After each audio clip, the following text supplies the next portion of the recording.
Let's talk about residential schools because that's something that is unique to Indigenous people in Canada. I know it's happened in other places as well, but there's um, there's a unique set of trauma that's happened with colonization and with the residential schools in particular. Can you outline that for people who aren't very familiar with that?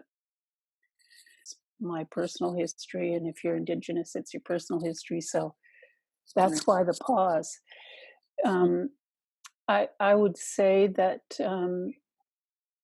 it's a really dark force in our history where um, atrocities happen to children for too long, Hmm. and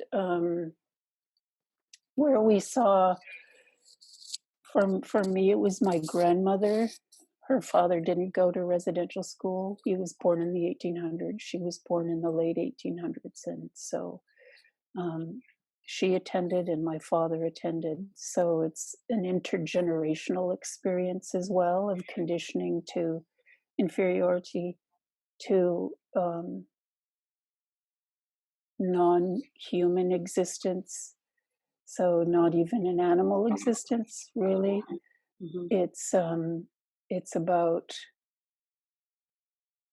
who you are is not acceptable. And so um, I think right now what we're seeing is a real emphasis in healing is identity. Hmm.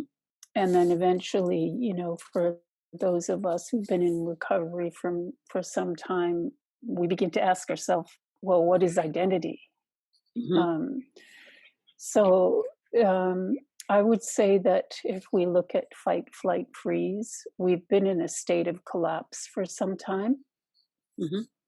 which is lower than the freeze state, and that we're through collective self inquiry. I think that we're really becoming aware of that and beginning to orient ourselves to say what is it that we need to recover from really unspeakable wrongdoing against children for generations. Hmm. So, and the atrocities include physical violence and starvation and experimentation. Um, it also included death, where children were buried in unmarked graves. Hmm. It includes a history of a male and a female, either child being raped over and over again by different people who are in authority, different positions of authority within an institution. So we have intergenerational institutionalized who people who have been institutionalized, Right. and that institution really is about um,